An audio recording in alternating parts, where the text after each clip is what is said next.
बहुत समय पहले की बात है। चंदनपुर का राजा बड़ा प्रतापी था। दूर दूर तक उसकी समृद्धि की चर्चाएं होती थी।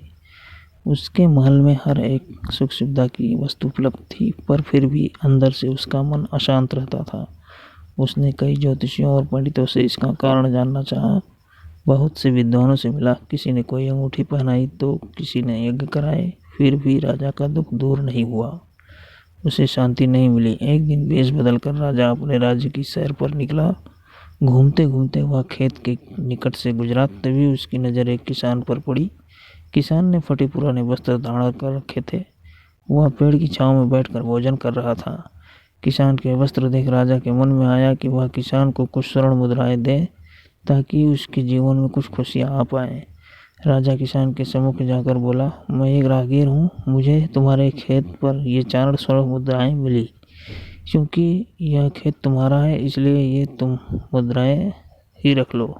किसान, ना सेठ जी, ये मुद्राएं मेरी नहीं है, इसे आप ही रखें या किसी और को दान कर दें, मुझे इनकी कोई आवश्यकता नहीं।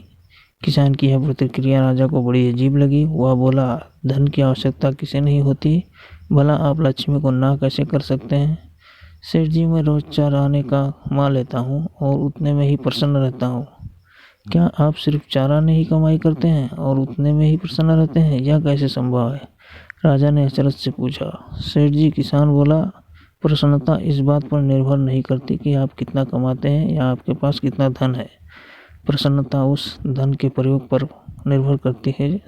तो तुम इन 4 आने का क्या क्या कर लेते हो? राजा ने उपहास के लहजे में प्रश्न किया। किसान भी बेकार की बहस में नहीं पड़ना चाहता था। उसने आगे बढ़ते हुए उत्तर दिया, इन 4 आनों में मैं एक कुएं में डाल देता हूँ, दूसरे से कर्ज चुकाता हूँ, तीसरा धर्म में दे देता हूँ और चौथा मिट्टी में गाड़ देता हूँ। राजा सोचने लगा। उसे यह उत्तर समझ नहीं आया। वह किसान से इसके अर्थ पूछना चाहता था, पर वह जा चुका था।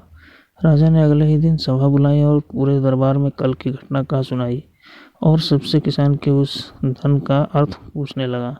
दरबारियों ने अपने अपने तर्क पेश किए, पर कोई भी राजा को संतुष्ट नहीं कर पाया। अंत में किसान को ही दरबार में बुलाने का निर्णय लिया गया।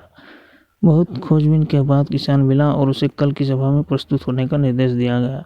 राजा ने किसान को उस दिन अपने भेष बदलकर भ्रमण करने के बारे में बताया था और सम्मानपूर्वक दरबार में बैठाया। मैं तुम्हारे उत्तर से प्रभावित हूँ और तुम्हारे 4 आने का हिसाब जानना चाहता हूँ। बताओ, तुम अपने कमाए 4 आने की किस तरह खर्च करते हो, जो तुम इतना प्रसन्न और संतुष्ट रह जाते हो?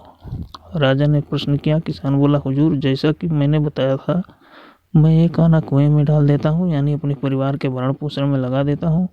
दूसरे से मैं कर्ज चुकाता हूँ, यानी मैं इसे अपने वृद्ध माँ बाप की सेवा में लगा देता हूँ। तीसरा, मैं उधार देता हूँ, यानी अपने बच्चों की शिक्षा दीक्षा में लगा देता हूँ। और चौथा, मैं मिट्टी में गाड़ देता हूँ, यानी मैं 1 पैसे की बचत कर लेता हूँ, ताकि समय आने पर मुझे किसी से मांगना न पड़े और मैं इस धार्मिक, सामाजिक या अन्य आवश्यक कार्यों में लगा सकूँ। राजा को अब किसान की बात समझ आ चुकी थी। राजा की समस्या का समाधान हो चुका था। वह जान चुका था कि यदि उसे प्रसन्न एवं संतुष्ट रहना है तो उसे भी अपने अर्जित किए धन का सही उपयोग करना होगा। मित्रों, देखा जाए तो पहले की अपेक्षा लोगों की आमदनी बढ़ गई है, पर क्या उसी अनुपात में हमारी प्रसन्नता भी बढ़ी है? पैसों के मामले में हम कहीं न कहीं गलती कर रहे हैं। लाइफ को बैलेंस बनाना जरूरी है और इसके लिए हमें अपनी आमदनी और उसके इस्तेमाल पर जरूर गौर करना चाहिए। नहीं तो भले ही हम लाखों रुपए कमा लें, पर फिर भी प्रसन्न एवं संतुष्ट नहीं रह पाते। वीडियो अच्छा लगी हो तो लाइक करें, चैनल को सब्सक्राइब करें। धन्यवाद।